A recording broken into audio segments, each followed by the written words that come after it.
Most of you aren't subscribed. Make sure to subscribe, as it helps out the channel. Without further ado, starting the series at the Regardin Magical Academy, the most prestigious of all magical schools, we see our MC watching various students perform magic feats. As for our MC, someone who has no magical aptitude, we see him on the 7th floor of the dungeon, training and slaying monsters with his sword as it's the only way he can grow. In the capital of magic, Urubis Regardin, students attend the Regardin Magical Academy, all answering basic questions regarding the creation of sulfur by channeling magic into Balka or Aragni dust, and with the sulfur a flame can be created. Spearheading the class, Professor Edward Serfence ends up asking our MC, Will Seffert, a 6th-year student accompanied by his familiar, Kiki, to demonstrate such an act. Flustered, Will has no choice but to head to the front of the class, ordered by Edward to demonstrate the simple sulfur creation spell. With all his might, Will attempts to infuse the ore and dust with magic, but upon failing, the entire classroom erupts into laughter. Disappointed, Edward voices how studying the theory won't get Will far in life, even if Will is considered an honor student for note-taking only. Among the students, a sudden burst of flame ignites the ore and dust, producing a potent blue flame, but this prompts the professor to remind the students to demonstrate only when asked. Speaking up, Scion Ulster apologizes for the sudden display of magic, smirking as Scion mentions how they believe Will needed help with a basic demonstration. Regardless, Edward casts an ice spell to put out the flames, reminding his students that magic in this world reigns supreme, especially since the heroes of their worlds are mages. Hearing Edward suggest that Will leave that academy for being magicless, Will steps outside for a breather, but is confronted by Scion, Lyral and Gordon, mocking Will for training in the dungeon again. At the same time Colette appears, ordering Scion to stop bullying Will, but hearing that Colette calls Will one of her friends, Scion takes the chance to remind Will that achieving the status of a Magia Vander is out of reach for a normie like Will. With Scion and his friends leaving, Colette tries to cheer Will up, pointing out how weird it was for Professor Edward to make fun of Will in front of the entire class, but Will admits that it was fine since Edward was right about him having no magic. Will changes the topic by telling Colette how surprising it is for a cute girl to be helping him out, shocking Colette as she demands to know if Will calls every girl he sees cute. Apologizing for the sudden compliment, Colette shyly asks Will to give her a moment, reminding herself that Colette Loire is from a noble family and should behave as so. Seeing Will glaring off into the distance, Colette asks what Will is thinking, happy to see Will admire the beautiful Magia Vander, the wizards that hold up the sky. Written in history, there was a time when the world was enshrouded in darkness by the celestial host, up until 5 powerful wizards fought back against the evil, casting a seal that opened up the sky. The title of Magia Vander has since been passed down to only the strongest of wizards, but Colette wonders if the Ice Maiden's wand, Albus Vina, is watching over them as they speak, surprised to hear that Will believes so. Flashing back, we see a young Will speaking with a young girl, Elfaria. Will is amazed to hear Elfaria tell him stories about the sun and moon in the sky, both agreeing to become Magia Vander if it means they can scale the tower and see the sunset. Sadly, Will and Elfaria's promise was one-sided, with Elfaria becoming the youngest person to achieve the title of Magia Vander, ultimately leaving Will behind. Having not given up, Will promises to one day meet Elfaria at the top of the towers, but is brought back to reality when Professor Warkener Norgram screams at Will for being reckless and venturing into the 7th floor of the dungeon. Will apologizes for being reckless, but seeing as he did indeed bring back the bones of an evil guard, Warkener awards Will with 2 extra credit points, pleasing Will and Kiki as Will is making progress. Warkener asks if Will is truly trying to obtain the Magia Vander status, reminding Will that he still needs to advance to the upper institute, meaning Will has to work on his writing, spell work and praxis in order to obtain 12,000 credit points. Since Will has no magic, he'll have to make up for the loss of credit points, but when Will says he'll simply overload on praxis credit points, Warkener states that it's impossible for Will to advance at his current rate. Seeing Will sulking, Warkener tells Will that he needs to focus on graduating first, reminding Will that he still has 4 credit points to obtain by the end of the week. Surprised, Will instantly begins searching for a monster that will fetch him 4 credit points, but seeing Will struggling to find a suitable monster, Warkener hints at a possible sighting of a Baskerville on the 6th floor. Grateful for the suggestion, Will gives Warkener a massive hug, but having heard everything, Scion rushes towards the dungeon, dead set on ensuring Will doesn't graduate. Having made it to the 6th floor of the dungeon, Will gets excited, having faced a Baskerville before, but upon seeing Kiki getting nervous for their upcoming fight, Will promises to be wary of the monster's fire breath, begging Kiki to help track down the monster. At the same time, Scion and his lackeys are also seen hunting for the Baskerville, but Scion gets pissed hearing his lackeys get cold feet, scared to be facing a Baskerville for the first time. Scion states that Will is not fit to be in the academy, attempting to use search on the monster, but out of nowhere a different monster appears, pummeling and killing Gordon in an instant. Having heard a cry for help, Will and Kiki instantly dart towards the screams, peeking around a corner only to spot Scion facing off against a evil sentinel, a monster worth 10 credit points and is classified as an over 5 enemy. Will knows that the monster shouldn't exist within the 6th floor of the dungeon, watching as Scion helplessly exhausts his mana, attempting to wear down the creature, but no luck. Knowing that he should help Scion out, Will wonders if he should really be saving the person that bullied him, choosing to let Scion die, but out of nowhere Will remembers Elfaria's words. Elfaria had once handed Will some glasses, happy to see Will as a kind person, but in the present, Will equips said glasses revealing that he's only kind as he wants to stand and be with Elfaria. As the monster brings its blade down onto Scion, Will dashes forth, heroically blocking the creature's slash. At the same time, we see Edward storming into Werkner's office, reporting that Scion and his lackeys have been missing, having ventured into the dungeons, and Edward wants Werkner to look for them with his familiar. Upon hearing that Scion has ventured into the 6th floor of the dungeon, Werkner reassures Edward that they'll be fine, heading over to a crystal ball, stating that Will can resolve the issue. Having parried several of the monster's slashes, Will runs circles around the creature, managing to sever one of the monster fingers. Pissed, the creature blows Will back, firing several pieces of debris in Will's direction, but having increased his speed, Will disappears, impaling the monster from behind. Seeing Will's movements, Scion is unable to believe Will is so manly, but at the same time, Kiki is seen televising Will's actions through the crystal orb, shocking Edwards as Will isn't a normal human. Werkner reveals that Will has an abnormal physique, having superhuman strength in tune with dwarves along with the observational skill to analyze and overcome any attack once he's seen it. Having severed the creature's weapon-holding arm, heading to retrieve the monster's blade, taking a stance and countering the monster's breath of fire, with a lightning speed slash. Having decapitated the monster, Will checks to see if Scion is okay, but both Scion and Edward refuse to accept a magicless student like Will to be so capable. Having returned to Werkner, Will officially gains an additional 10 credit points. Flashing back 5 years, we see a 10-year-old Will, dreadfully walking through school, listening as his peers mock Will for being magicless, having been used to convince Elfaria into joining the same school, but now since Elfaria is a Magia Vander, Will is of no use. Brought to the headmaster's office by Werkner, the headmaster, Cauldron Anuve, senses something from Will. Handing Will a blade, Cauldron suddenly conjures several spells around Will, prompting Will to push Werkner out of the blast zone, only to begin destroying and evading the magical projectiles. Laughing out of joy, Cauldron states that she'll allow Will to remain a student, but Werkner is worried that Will won't make it far at the school. Cauldron says she's interested to see how Will can progress in life with just his sword, spotting Will break down as he demands to know if he can eventually catch up to Elfie. The headmaster admits that Will still has a chance, although it may be a rough journey. Stealing his resolve, Will agrees to climb the tower as is, impressing the headmaster, but Cauldron wonders how Will's life will be since his sword is meant to compete with wands. Heading to Werkner's class, Will is reminded that in order to advance to the top of the tower, students must first advance into the Upper Institute, and only the strongest within the Upper Institute will be given the title of Magia Vander. Werkner adds that there are 2 ways to advance into the Upper Institute. The first is by creating a new type of magic and the second is obtaining 7,200 credit points. Even though the first option isn't impossible, it's simply easier to obtain the credit points, but Werkner reminds everyone that the people in his supplementary class today are in danger of not graduating. Forced to sit through Werkner's supplementary exam, Colette comforts Will after the class, hearing that Werkner had forced the class to take several mock exams. Will does appreciate Werkner for looking after the dumber students like himself, something Colette knows Edward wouldn't even bother with. As the two turn a corner, they spot Scion and his lackeys surrounded by other students, all amazed to hear that Scion had managed to slay an evil sentinel by himself.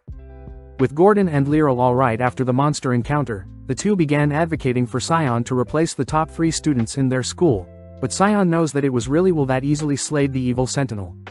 Just then, Scion spots Will passing by, immediately marching towards him only to grab Will by the collar as he refuses to accept a weakling like Will was so strong. Hearing Colette order Scion to stand down, Scion and his lackeys head off, leaving Colette to wonder why Scion hates Will so much. At the same time, we see Edward asking the headmaster to expel Will, confusing Cauldron as Will has already made it to his 6th year without any issue. Edwards declares that a warrior like Will shouldn't exist amongst mages, but Cauldron reminds Edward that Will's marks apart from magic are above average, and that Will has the option to become an artificer or a healer if he chooses. Sadly, both Edward and Cauldron agree that since Will is only fixated on obtaining the Magie Evander title, Will would be wasting his time at the academy, but as a compromise, Cauldron asks Edward to assign Will a test and expel Will if Will fails Edward's test. Smirking, Edward accepts, heading off as the Cauldron entrusts Edward the Dark Viper Mage to assess Will's capabilities fairly. Having headed to some nearby lockers, Will thanks Colette for helping him store his books, but Colette feels bad for Will as he has to keep his sword stored away whilst on campus. Will reveals that his roommate Rosti also doesn't want him carrying around his sword, so it's better for Will to store it away in both cases, but Will reassures Colette that Rosti and himself are still friends. Now at the study hall, Will begins reciting the history of a Dwarven war, surprising Colette as she wonders why Will is reviewing old material, but Will is simply practicing his writing skills, as he needs a perfect score to pass.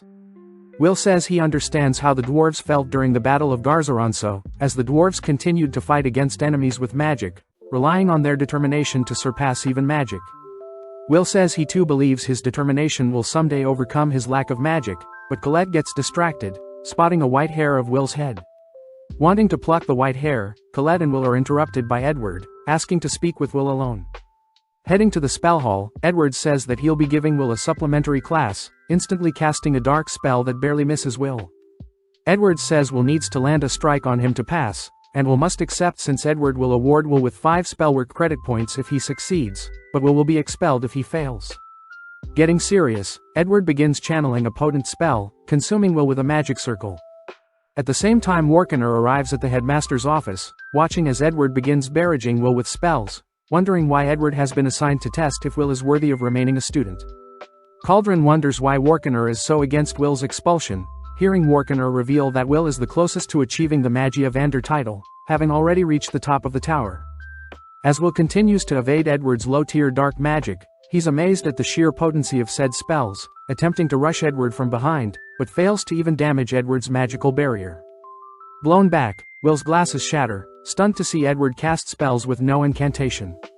Racking his brain for a way to defeat Edward, Will hears that Edward will only use his black flames to attack and his magic barrier to defend. Just then, Edward begins conjuring several magic circles, overlapping them only to fire off several black flames at Will, bouncing Will around in the air, only to watch Will helplessly struggle to move, wishing he at least had his blade.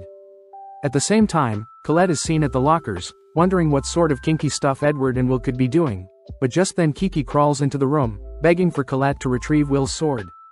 Having exhausted Will, Edward begins marching towards Will, asking Will if he knows how many mages it took to overcome 10,000 dwarves during the Battle of Garzaronso. Hearing Will helplessly answer that it only took one mage, Edward stomps Will's head into the ground, reminding Will that magic reigns supreme in the world and that a sword can never compete with a wand. Even still, Will slowly gets up, shoving Edward away, as he declares that he won't stop trying until he can be with Elfie, the person he loves. Disgusted by Will's declaration, Colette suddenly arrives, tossing Will his blade. Equipping his goggles, Will unsheathes his blade, easily slicing through one of Edward's dark flame projectiles. Pissed, Edward traps Will with a flame wall, preparing multiple incantations, making Will shake as he fears he'll burn to death, but seeing as he must defeat Edward to achieve his dreams, Will prepares to risk it all. Charging towards Edward, Will is forced to evade and slice Edward's projectiles, remembering during the Battle of Garzaronso, a lone dwarf by the name of Gareth managed to land a blow on the mage that wiped out his brethren. Impressed by Gareth's feat, the mage ultimately recognized the dwarves as capable beings, something Will hopes to achieve as well, as he distracts Edward's with some debris. Using the explosion from Edward's magic, Will leaps into the air, firmly gripping his blade only to use his momentum to carve through Edward's barrier. When the smoke clears, Will has managed to scratch Edward's face, prompting Edward to leave as he declares Will has obtained 5 credit points for passing. With Will collapsing out of pure exhaustion, Colette rushes to Will's side, but at the same time Warkener is amazed that Will was able to come up with a strategy to conceal himself only to surprise Edward whilst in the midst of battle. As the headmaster praises Will's phenomenal performance, we cut to Rosti preparing dinner for Will and himself, wondering when Will get back. Flashing back, we see the last time Elfie and Will spoke to each other, with Elfie giving Will his signature goggles and Will declaring that he'll climb the tower and meet up with her. Grateful to hear that Will hasn't forgotten their promise of seeing the sunset together, Will has no choice but to watch Elfie leave, turning to Warkener and promising to be strong from here on out. In the present, Will is seen on his delivery job, swiftly delivering out papers, only to run into Donnan, who tells Will he'll be in Gina's tavern later. Grateful for the info, Will carries on with his deliveries, accidentally tripping and spilling the papers, but nonchalantly recollects the papers and Kiki whilst they are still mid-air. Having a closer look at the papers, Will is proud to see Elfie gain credibility for creating a new original magic, being the first to achieve the feat of inventing 12 magics. Reading more about Elfie, Will suddenly reads that the Upper Institute has passed a new order to the Academy involving Elfie, shocking Will. Rushing back to his dorm on the outskirts of the Academy, Will calls out to his roommate, Rosti Nauman, asking Rosti to make him a magic item. Curious as to why Will is so energetic, Will says that Elfie has requested an order, and Will plans on fulfilling since he doesn't have class today. Unveiling his ripped body, Will begins changing since he needs to go hunting for Frostwalker ice cores on the 4th floor, pleading with Rosti to help build him magic items. Happy to see Will is honest with his intentions, Rosti hands Will his inventions, amazing Will as Rosti lives up to the role of an artificer or mechanic inventor. Before Will leaves, Rosti shoves some food in Will's mouth, ordering Will to take care. History says that Mage Queen Mercedes once said that everything originates from the dungeons, encouraging future generations to explore and learn everything about the dungeons. Having made it to the 4th floor, Will and Kiki spot several students already hunting for ice cores, not surprised since it was Elfie herself that made the request. Out of nowhere, a massive boom can be heard, revealed to be Scion, who easily took out a Frostwalker with a single spell. Even though his lackeys praise him, Scion knows that the Frostwalkers are nothing compared to the Sentinel Will defeated, but seeing Scion so fired up, Will gets motivated and has no choice but to head deeper into the floor. Suddenly spotting a girl being cornered by several beasts, Will instantly equips his goggles, dashing forth as he slices up the creatures. Shocked to see a student slay creatures with a mere sword, the girl introduces herself as Iris Churchill, a 4th year. At the same time, we follow Warkener teaching a class containing Colette and Rose, learning that new magic created is normally named after the creator or words associated with the creator. Warkener reveals that Edward's dark magic spell Dax Darbicans is based off an ancient mage, Firewatchman Darbicans. Hearing Warkener encourage his students to invent magic of their own, Rose asks how amazing Elfaria is, since she was seen on the morning papers. Warkener holds back his excitement, stating that Elfaria is beyond amazing, having created 12 new spells, a feat that makes Elfaria one of the greatest to ever live. With students all acknowledging how amazing it must be to wield the ice affinity, Colette realizes how special Elfaria is, having wondered why Will was always chasing after her. Seeing Colette thinking about Will, Rose teases Colette, fearing that Will only cares about Elfaria, prompting Colette to defend herself, but Warkener scolds Rose and Colette for not paying attention in class. Back with Will and Iris, Iris mentions how she has heard rumors of the Magicless student, grateful to be finally meeting Will, surprising Will as a junior 2 years younger than him doesn't discriminate against him. Iris states that she could never hate someone that saved her life, flustering Will as Iris is quite gleeful, but Will learns that Iris is also here to fulfill Elfaria's request, hoping to become Magia Vander one day as well. Will reveals that the sky in their world isn't real, as it's the Magia Vander's role to create a barrier that protects them from the evil outside, and that the barrier itself creates the artificial sky. Deep in thought, Will suddenly hears Iris mention how she had already met Elfaria once, having been surrounded by various monsters in the dungeon and had given up. But out of nowhere, Elfaria arrived, freezing the surroundings only to rescue Iris, getting Iris excited at the mere thought of serving Elfaria in the future. As Iris continues to fangirl over Elfaria, Kiki and Will suddenly step aside, inspecting the frozen floor. At the same time, Iris mentions how she has failed to locate any Frostwalkers with her search spell, spotting Will acting strange. Upon asking what Will is doing, Will states that Frostwalkers normally leave behind a trail of ice fragments, but seeing as there is an ice fragment double the usual size in front of them, Will suspects that there is a powerful one nearby. Knowing that most people's search spells won't be able to reach the creature, Will begins heading deeper, forcing Iris to follow along, curious as to how Will knows all of this. Will states that his experience makes up for his lack of magic, but detecting movement in the corner of his eye, Will suddenly tackles Iris, both barely evading the boss's charge. Seeing the massive ice monster up and close, Iris recognizes the creature to be a Frostrex, the highest evolution of a Frostwalker, being worth 6 credit points, is an over 5 enemy and only exists on the 4th floor. Spotting the creature fire off an ice beam, Will dodges whilst carrying Iris, asking Iris to stay put as he faces the creature. Terrified, Iris reminds Will that the Frost Rex is immune to physical attacks, able to instantly freeze anything it touches, therefore it needs to be taken down by long-ranged magic attacks, as the Frost Rex is also known as the Dwarf Killer. Reassuring Iris that he's faced similar creatures before, Will equips Rosty's magical item, dashing towards the Frost Rex's ice beam only to evade it at the last minute. Running circles around the creature and even sliding under it, which forces the creature to begin firing off stray beams, prompting Iris to run for cover. Seeing an opening, Will tosses his magical rope item around the creature, running around and sliding under the creature, wrapping and tightening the item around the Frost Rex. Having tied up the creature, Will reveals that fire and explosions are the main weakness of the Frost Rex, watching as the creature emits his chilling aura.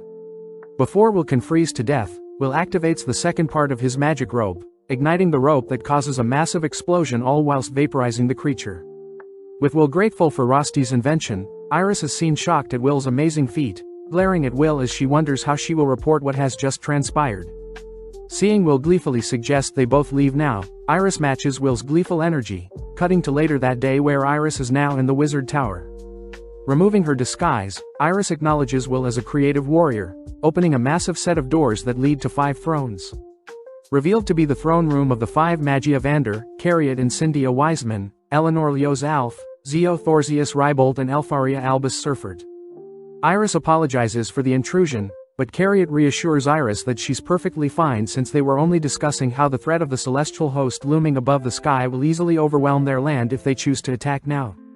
Knowing that they need more powerful people to avoid the lure during the fateful day, the Magia Vander asks the Watcher Iris if she has any new candidates in mind. Hearing Iris recommend Will Surfert, a magicless student, Eleanor refuses all whilst Zio gets intrigued. Before Eleanor and Zio can argue, Cariot reminds everyone that the Grand Magic Festival is coming up, something the Magia Vander all agree to look forward to. With Zio, Eleanor and Cariot disappearing, Iris mentions how Elfaria was the one that asked Iris to observe Will, receiving the ice core Will retrieved only to ask that Will get stronger so they can finally reunite.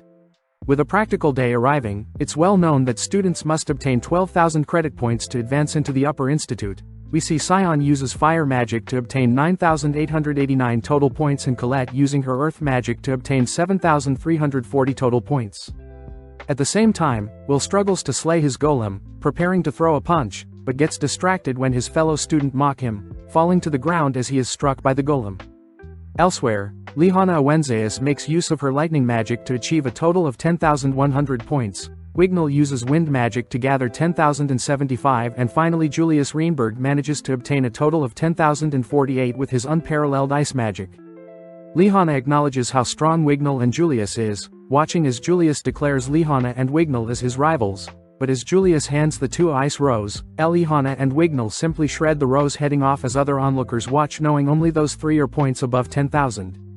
Off to the side, Will grows more depressed, having only obtained 5,405 points, and only has 1 year left to achieve 12,000.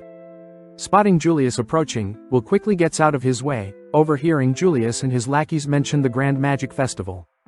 At lunch, Will asks Colette if she thinks he can win the sky race at the festival, but Colette advises Will to focus on the duels just like herself, since the elves will probably prioritize the sky race. Reasoning that his best chance to get scouted would be the duels, Will knows that everyone is probably thinking the same as himself. The Grand Magic Festival is an event held every 2 years, where various events are held to show off students' skills to high mages from the Upper Institute. Colette also takes the chance to remind Will of the 4 factions to look out for, these being the Lightning Lord's Wand, Thorsius Fash, the Sacred Elf's Wand, Elith Kanan, the Flame Emperor's Wand, Incendia Barum, the Ice Maiden's Wand, Albus Vina and finally the Light Sovereign Wand, Masteria's Noah. Colette begins dreaming of being picked by one of the Magia Vanders, since anyone picked can skip the requirements for graduation and simply move into the Upper Institute right away, but Will knows that it's never actually happened before. Colette also brings up the myths about the Watches, those who live amongst the students to help with scouting, but Will states that they shouldn't rely on an urban legend. Will states that he'll simply be helping with operations behind the scene, annoying Colette as she believes Will has potential, but Will points out that during his second year he was booed off stage for standing out too much. Colette does remember that year as the 50th festival and was also deemed the worst festival in history. With so many students outside training and honing their craft, Colette and Will grow more excited, both knowing that the Grand Magic Festival is their only chance to show off their skills, but Will knows he won't be doing anything to stand out this year as well.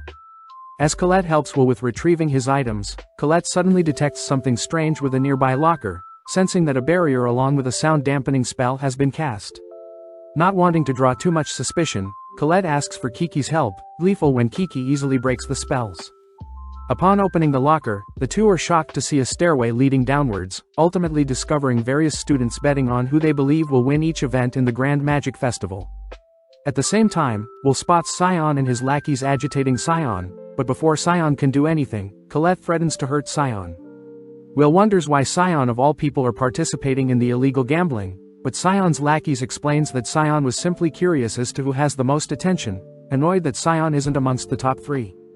Pissed, Scion orders his lackeys to be quiet, shouting that he isn't as weak as everyone thinks and in terms of technical prowess he is as strong as the top 3 and he simply lost points during the writing exams. That evening, Will wraps up his final class for the day, heading out, but is stopped by Colette who offers to join Will in his dungeon training. Sadly, Will states that he'll be working at Miss Gina's tavern, annoying Colette as she gets flustered. Located on Slumland Street on the outskirts of the capital of magic, Miss Gina's tavern is filled with dwarves daily, run by Gina herself who cooks whilst Will serves their customers.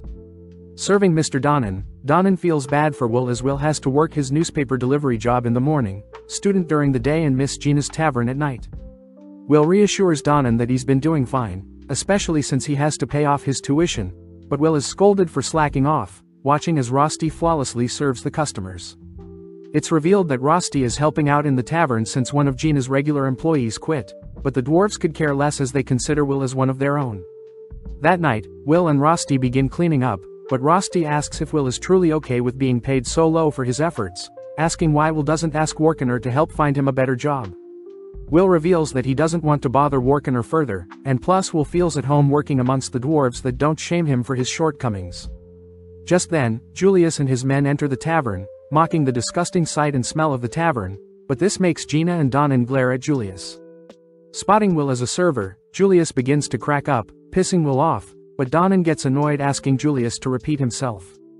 Arrogantly, Julius reminds Donnan that dwarves are an inferior race, having moved to their world when a celestial host destroyed the dwarves' world. In this world, dwarves are not treated equally unlike elves, and this forces dwarves to hold themselves back fearing a punishment for harming mages. As Rosti serves Julius and his men beverages and a bean dish, Julius and his lackeys begin laughing and taunting the dwarves, ordering them to leave their world, but Will couldn't hold back any longer, demanding that Julius and his men apologize. Will explains that the bean dish before them was something that has been passed on from generations of dwarven history, but Julius could care less, flinging the dish into Will's shirt. Seeing Will beginning to move, Julia's 2 lackeys suggest that Will not try anything, but in an instant, Will smashes the 2 into the ground, knocking them out. Having been caught in the crossfire, Julius gets real angry, beginning to consume the tavern in his ice magic. With a flick of his wand, ice spikes begin chasing after Will, barely missing his eyes and instead taking off Will's glasses. Sadly, Julius has the upper hand, pinning Will to the tavern walls, but before Rotzi can intervene, Julius stops ordering Will to enter the tournament where Julius and Will can fight for real.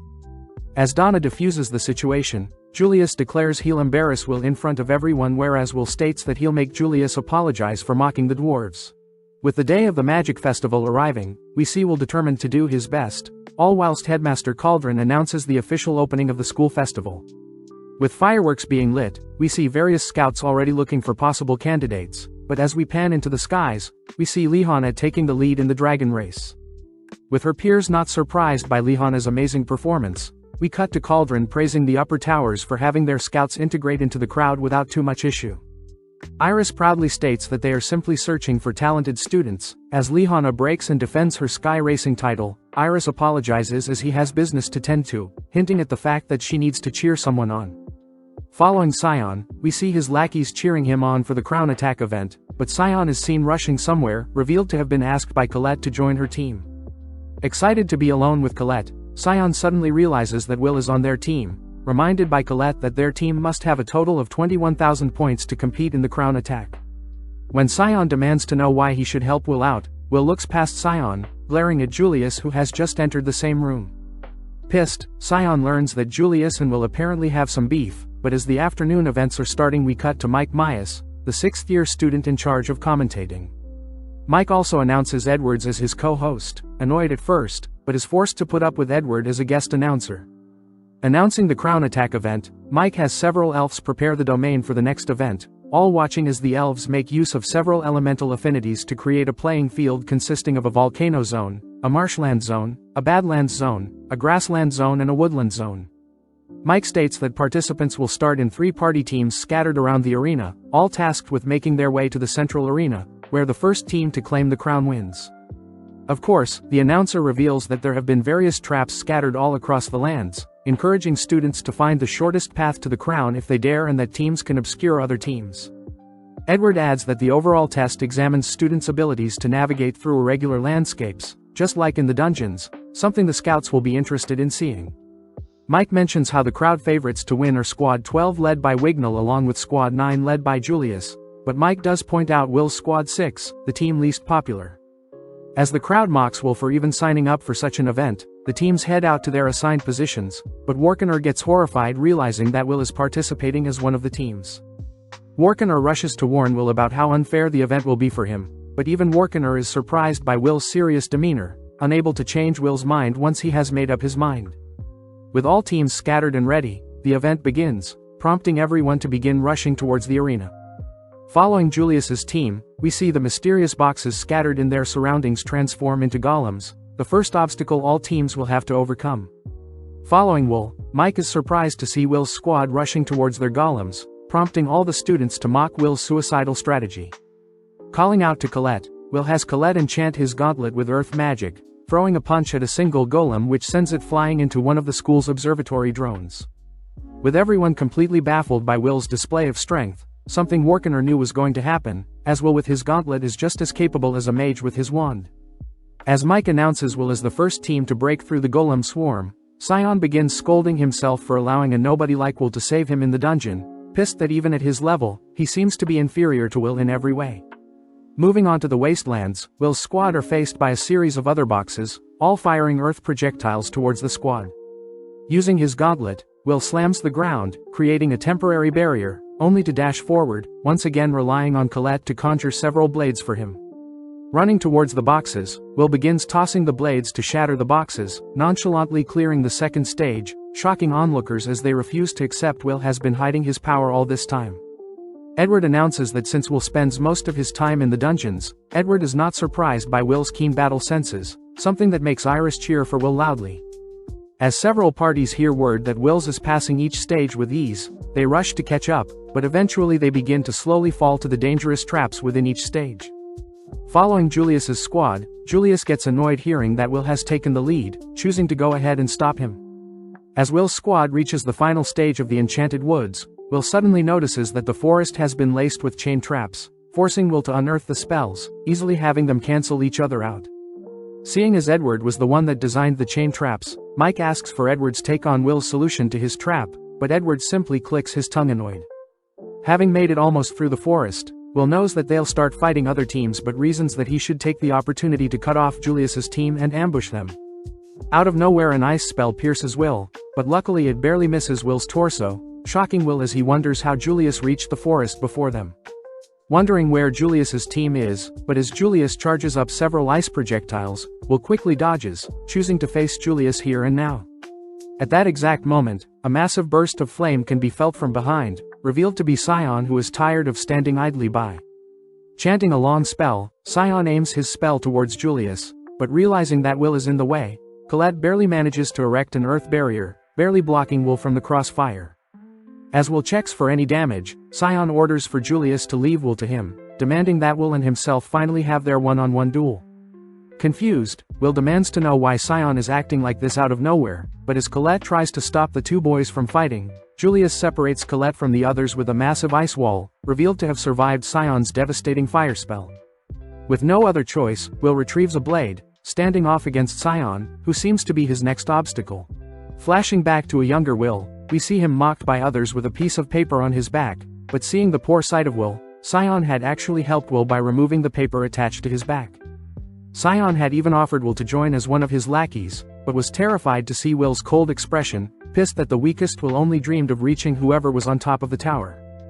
In the present, Will weaves through trees to avoid Sion's fireballs, but Sion increases the difficulty by having his fire weave through the forest, ultimately snatching Will up with a bind. Luckily Will is able to cut himself free, but this enrages Sion, as he orders Will to fight him. Still hesitant, Will states that he must make Julius apologize to Donald and the others, but Sion could care less, firing off more projectiles whilst Will searches for alternative solutions. At the same time, Mike commentates on how silly Sion and Will's brawl is, asking for Edward's opinion, only to get weirded out seeing how happy Edward is. Having seen everything transpire, most of the scouts note how Will's squad is being caught up in some unnecessary fighting, all disappointed to see Sion lose his temper. Following Rosti, we see him and Kiki grow concerned at Will's situation, suddenly noticing Iris appear, greeting her as they seem to know each other. As Iris sits beside Rosti, she cheers loudly for Will, surprising Rosti as he learns that Iris is completely obsessed with Will. Jealous Rosti mentions how Will is so popular, having always been on Will's side since they became roommates, but Rosti also mentions how they suspect Colette may also fancy Will. Cutting to Colette, she's seen running from Julius's ice projectiles, pissed to hear Julius tease her for having the Earth Princess title, but Colette is caught off guard when Julius sets off one of Edward's traps.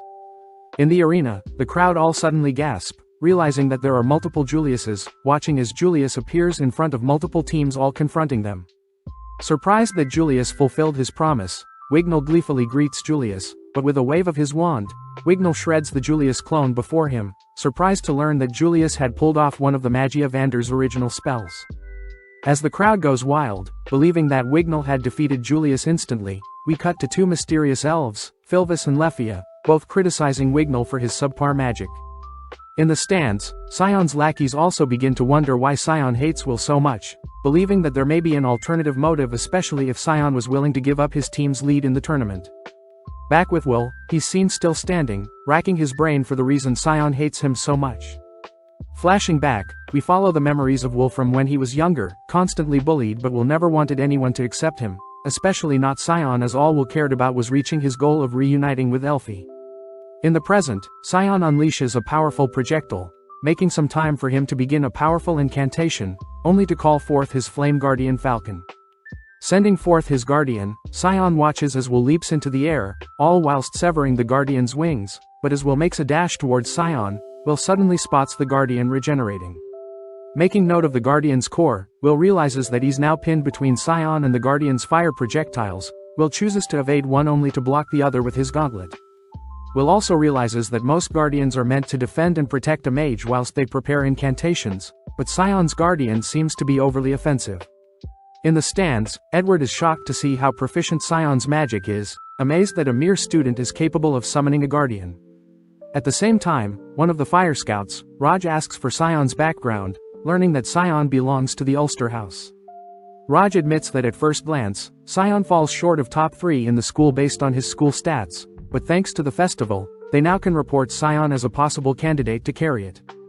Having dispelled his guardian, Will commends Sion for growing stronger since they last met, but Sion still hasn't had enough, knowing that Will still isn't taking the battle seriously as when he slayed the evil sentinel. Hearing Will states that they have no reason to fight, Sion grows infuriated, demanding to know why Will doesn't hate him, but Will corrects Sion, stating that of course he hates Sion along with everyone that bullied him, but right now he has to defeat Julius. Even more annoyed, Sion states that he doesn't care who or what Will is, all he cares about is being treated with respect, making Will realize what Sion wants. Apologizing for not taking the fight seriously, Will finally puts on his goggles, choosing to respect Sion by going all out. Finally pleased, Sion calls for his guardian once more, ordering the guardian to charge all whilst Sion layers multiple fire spells onto Will. Knowing that he won't win by running away, Will chooses to take a leap of faith, running towards the danger, only to dodge the guardian's pathing and Sion's projectiles. Having already learned the guardian's pathing, Will manages to pierce the guardian's core, finally heading straight for the source of the danger. As Sion and Will prepare to bet the duel on this final attack, a massive stone wall suddenly falls to separate them, revealed to be Colette. Colette scolds the boys for still fighting, revealing that she had managed to defeat Julius's clone, but Sion is more flustered seeing Colette's clothes all torn up. Colette tells Will to hurry towards the arena and face Julius, stopping Sion from interfering, but this earns Colette a thanks along with Will's jacket, embarrassing Colette. As Will promises to have a rematch with Sion, We cut to the stadium where Mike announces Julius as the first team to make it to the arena.